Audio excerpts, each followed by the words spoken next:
11월 감사로 가득한 달입니다. 오늘도 주님의 은혜를 기억하며 말씀으로 하루를 여는 복된 시간 되시길 바랍니다. 안녕하세요, 성도 여러분. 11월 14일 금요일 말씀 묵상 시작하도록 하겠습니다. 오늘 묵상할 말씀은 여호수아 3장입니다. 여호수아 3장 3절에서 5절까지 말씀입니다. 여호수아 3장 3절에서 5절까지 말씀 우리 같이 함께 합독하시겠습니다. 자, 3절부터 읽겠습니다. 백성에게 명령하여 이르되 너희는 레위 사람 제사장들이 너희 하나님 여호와의 언약궤를 매는 것을 보거든 너희가 있는 곳을 떠나 그 뒤를 따르라. 그러나 너희와 그 사이 거리가 2000규빗쯤 되게 하고 그것에 가까이 하지는 말라. 그래하면 너희가 행할 길을 알리니 너희가 이전에 이 길을 지나보지 못하였음이니라 하니라. 여호수아가 또 백성에게 이르되 너희는 자신을 성결하게 하라. 여호와께서 내일 너희 가운데에 기이한 일을 행하시니라. 저는 요즘 신방을 할 때는 제일 먼저 차를 타자마자 우리 새가족 신방할 때 먼저 여는 앱이 있습니다. 그것은 바로 구글 맵입니다.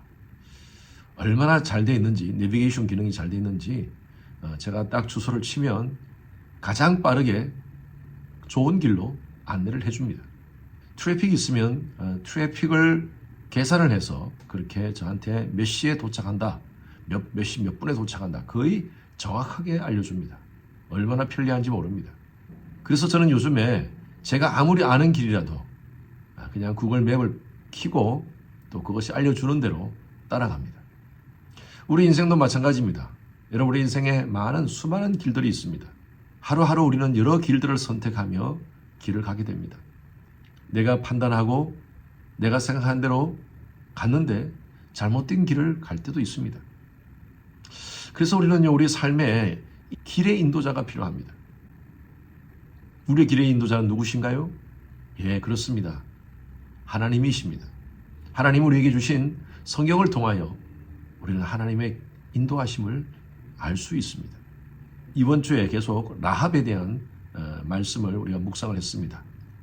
그 라합을 통하여서 두 정탐꾼이 많은 정보를 파악을 하고 돌아와서 아마 여호수아에게 보고를 했을 것입니다. 우리가 이렇게 해서 루트로 해서 가면 될 것입니다.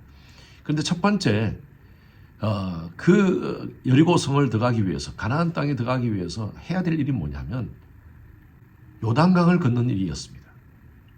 성지순례를 하셨던 분들을 얘기 들어보면 요단강이 요즘은 도랑물이래요.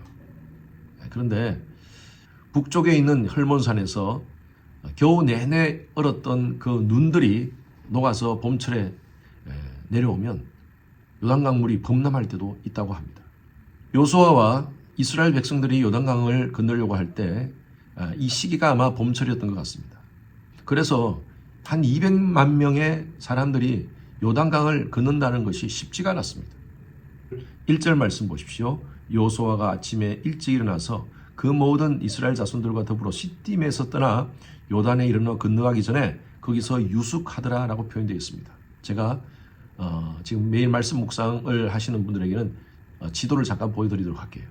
이곳 시딤에서 요단강을 건너서 여리고성을 통하여 이스라엘 가나안 땅으로 들어가는 여정입니다. 그래서 이 요단강을 통과하지 않고서는 가나안 땅을 들어갈 수가 없습니다. 첫 번째 장애물이 바로 이 요단강이었습니다. 모세의 뒤를 이은 여호수아는 얼마나 어깨에 짐이 무겁겠습니까? 지금까지 모세가 어떻게 이스라엘 백성들을 이끌어왔는 줄 그는 너무나 잘 압니다. 하나님이 말씀하시고 모세는 순종하였더라. 마찬가지로 여호수아도 하나님 말씀하십시오, 순종하겠습니다 하는 마음으로 하나님께 기도했을 거예요. 그리고 하나님이 여호수아에게 두 가지 명령을 하라고 하십니다. 그것이 바로 3절과 4절, 5절에 나와 있습니다. 자, 보십시오. 3절입니다. 백성에게 명령하여 이르되 너희는 레위 사람 제사장들이 너희 하나님 여호와의 언약궤를 매는 것을 보거든 너희가 있는 곳을 떠나 그 뒤를 따르라. 자, 첫 번째 명령은 이겁니다. 제사장들이 언약궤를 매는 것을 보거든 이스라엘 백성들이 이제 떠나는구나 하고 제사장들을 따를 준비를 하라는 것입니다. 그런데 제사장과의 걷는 4절 보십시오. 그러나 너희가 그 사이 거리가 2000규빗쯤 되게 하고, 여러분 한 규빗이 일반적으로 성인 남자 이 팔꿈치에서 손끝까지의 이 길이를 한 규빗이라고 합니다. 사람마다 조금 길이가 다르겠지만 약 한 50cm라고 본다면 2000규빗은요 약 한 1km쯤 됩니다. 언약궤는요 하나님의 말씀을 상징합니다. 그리고 언약궤를 매는 제사장들은 바로 하나님 말씀을 대언하는 사람이라고 볼 수가 있습니다. 그들의 권위를 인정하고 함부로 대하지 말라라는 그런 의미가 있겠죠. 오늘날 많은 목회자들 연약한 부분도 있습니다. 인간적인 부분도 있고요. 그런데 성도들 가운데 목회자들에 대해서 함부로 대하는 사람들이 있습니다. 말씀을 선포하는 자들에 대해서 함부로 대하는 사람들이 있다는 것이죠. 저는 목회를 하면서 목회자에 대해서 함부로 말하고 함부로 대하는 사람들에서 하나님의 징계를 많이 봅니다.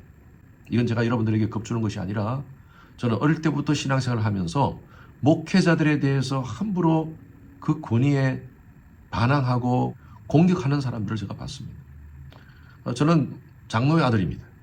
저희 아버님이 저는 그것을 참 잘 가르쳐 주셨어요. 정말 어려운 전도사라도 저희 아버님이 50살이 넘으셨을 때도 젊은 20대 전도사들한테 꼬박꼬박 존댓말을 쓰시고 그들의 권위를 존중해 주셨어요.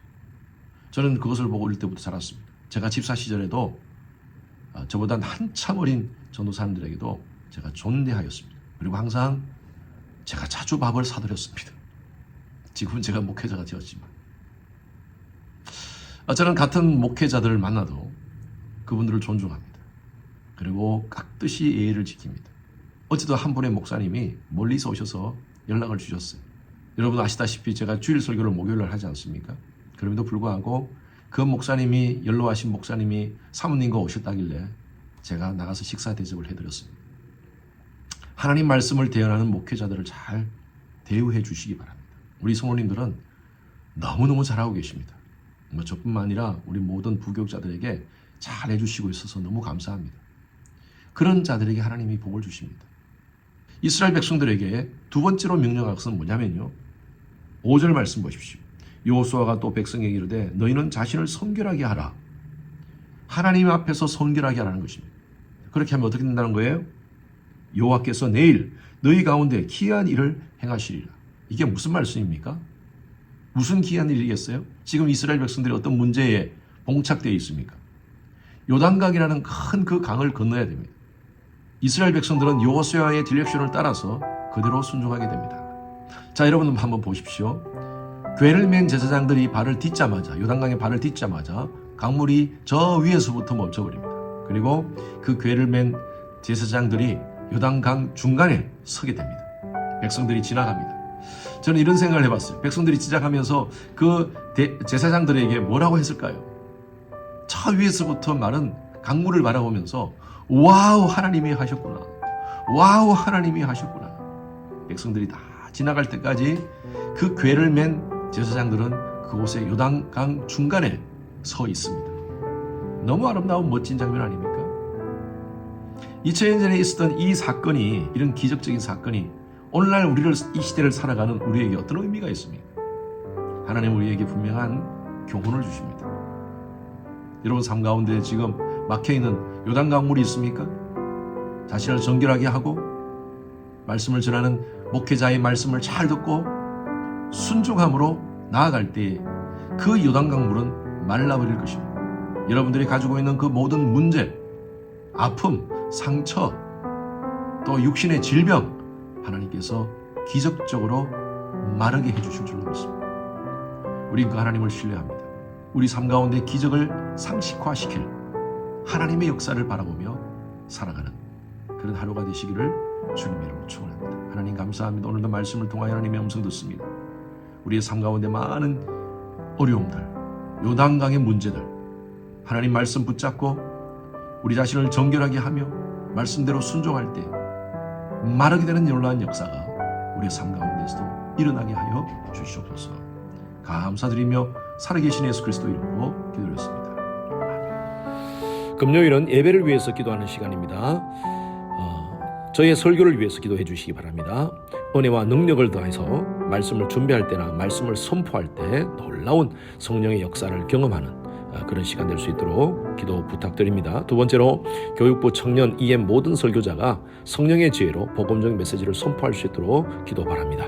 세 번째로 기도 맡으신 우리 장로님들 또 모든 안수 집사님들 모든 예배 봉사자가 예수님 사랑하는 동기로 감당할 수 있도록 찬양대 찬양팀 미디어 예배 안내 교사 세가족 통역 재정 모든 사역들 주님 사랑하는 동기로 섬길 수 있도록 기도 바랍니다. 네 번째로 영유아로부터 모든 작년 예배가 신령과 진정으로 드려지는 예배 될 수 있도록 그리고 다섯 번째로 충분한 예배 공간과 교육 공간이 있는 새로운 예배 소설을 우리에게 허락하소서. 교회 이전을 위해서 기도 부탁드립니다. 함께 기도하시겠습니다.